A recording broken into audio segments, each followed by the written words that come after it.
So how do you update a classic like this, and was it intimidating?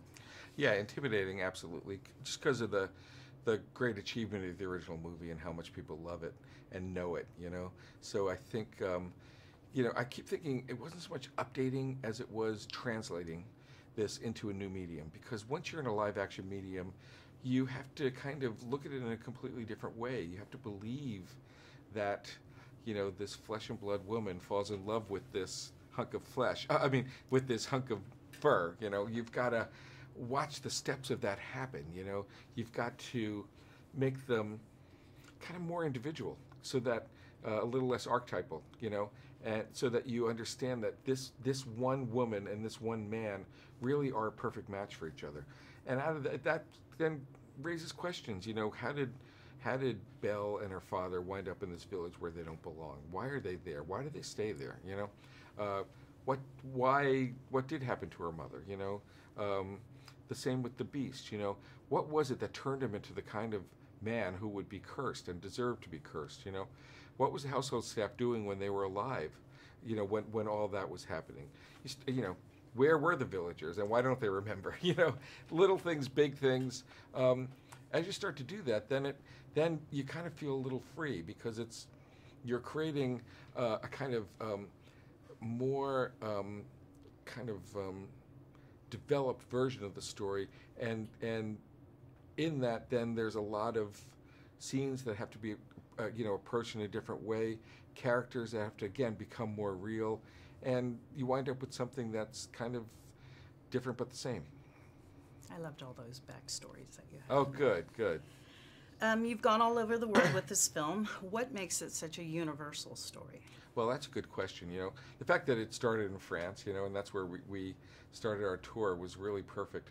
But it does feel as though I think there's something about the magical aspect of the beast, and the mystery of him that is very, very enduring. I think his predicament as somebody who is caught in this prison of his appearance, and the prison is of his own making, and who doesn't believe that he's worthy of love, certainly in this form. He's disgusted by himself. To watch him slowly, under the influence of a kind of pure soul, start to accept himself, and then open himself up to the possibility of love, and then act in a noble way because of that love. That's a great journey, and I think that there are certain figures like that, monster figures. The Phantom of the Opera is another one in a way, but they speak to something in all of us, I think.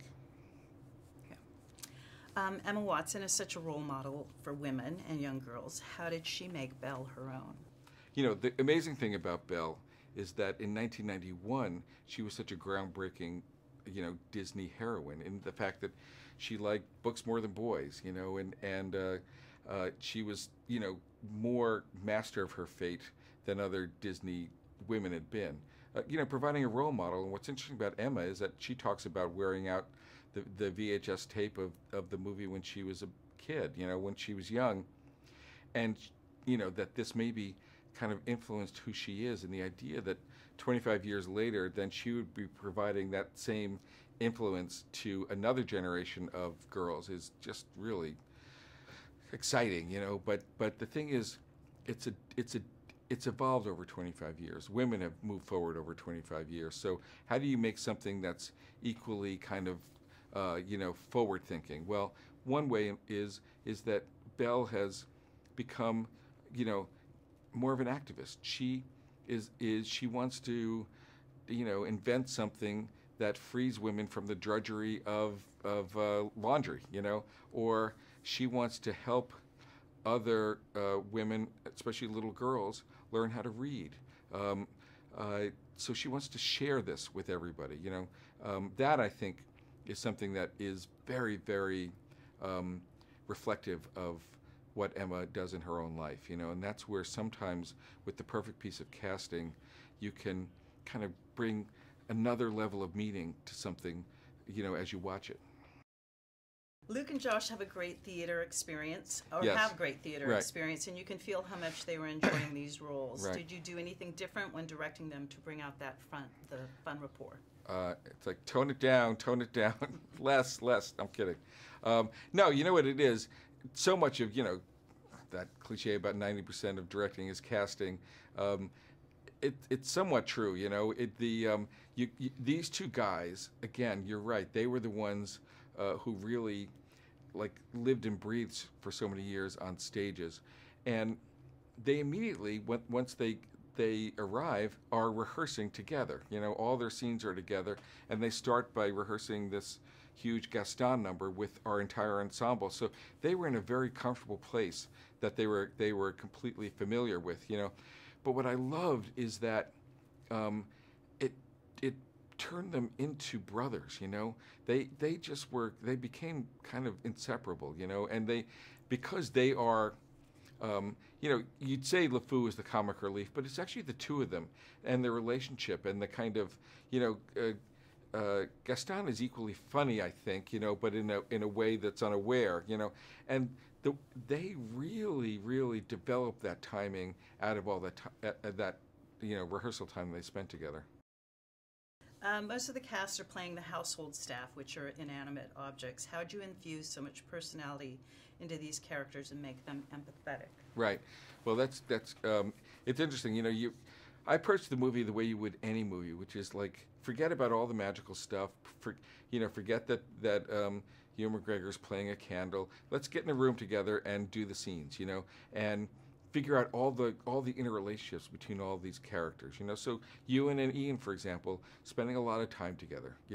Even though that then turns into voice performances, there's a lot that gets discovered during that, and then especially some of the humor that comes between the two of them happens when you're just in a room like this talking through things. Somebody will say something, and then someone will come back, and especially Ian and Ewan, But I shouldn't say that, because Stanley and Audra, it's the same thing. Those two actors should have their own TV show. It was like they are hilarious together. So I think it's that. I think the fact that we approached it as a real movie with real scenes first, and put aside how we're going to turn them into something else later, that gave everybody a real connection.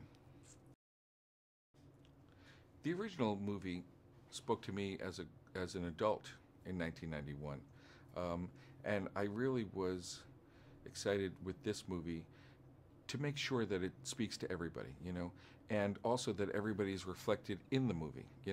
It's a very inclusive world. It starts out with an array of women who have come from around the globe, from all these different cultures, to present themselves to the prince, and at the end, it's a celebration of love among people of all different types. I think it's become part of the Disney message, and I think I was very happy to continue that tradition here.